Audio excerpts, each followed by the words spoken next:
Баршаңызға қайырлы күн достар, менің каналыма қош келдіңіздер. Бүгін өте дәмді, өзі ұсақтау, тез желініп кететін ши бауырсақ дайындайтын боламыз. Видеоны соңына дейін қарамас бұрын, менің каналыма тіркелмеген болсаңыздар тіркеліп, лайк басып, және де комментария жазып қойыңыздар. Ендеше бірінші қамырымызды илейміз. Бізге құрамына керекті заттардың барлығы бөлме температурасында болса жеткілікті. Бірінші сүтімізді құйып, үстінен бір жұмыртқамызды және де сары майымызды салып, дәміне қарай тұз, қантымызды, бір ас қасық сода саламыз. Құрамына керек заттарды осы видеода көріп тұрғандарыңыздай етіп салып, үстінен 2 ас қасық қаймағымызды салып, ұнымызды салып, қатты қылмай жұмсақтау етіп қамыр илейміз. Қамырымызды арасында 1-2 рет қайтара илеп, 30 минутқа пакетімізге салып тындырып қоямыз.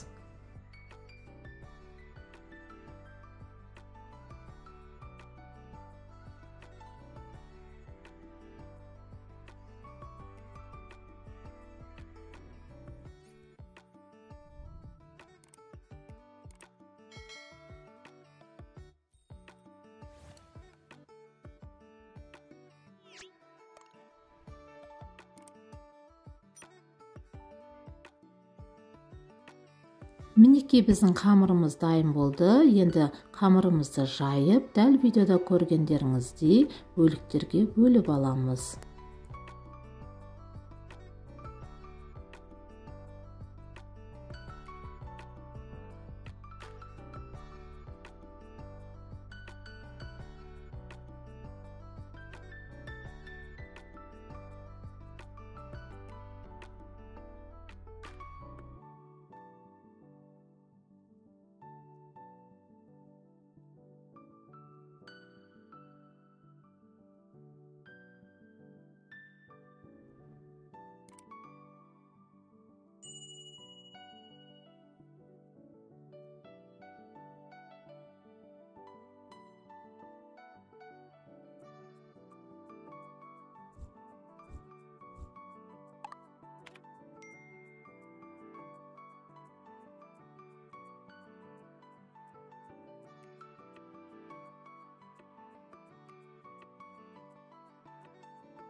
Алдын ала майымызды жақсап қыздырып аламыз, және де бөліктерге бөлінген ши бауырсағымызды осылай қозғап отырып жақсап пісіріп аламыз.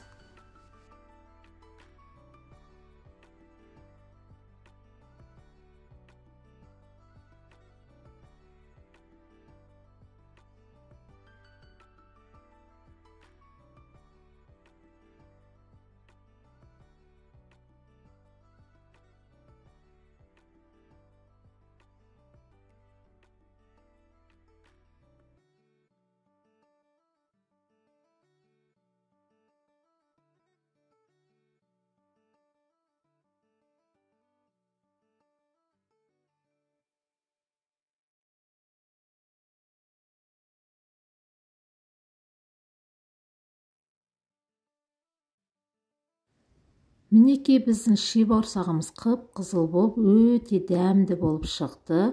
Балдарыңыз қайта-қайта пісіріп берулеріңіз сұрайды. Осы рецептпен дайындап көріңіздер, өте керемет болып шығады. Менің каналым ұнап жатса тіркеліп, пікірлеріңіз қалдырып қойыңыздар.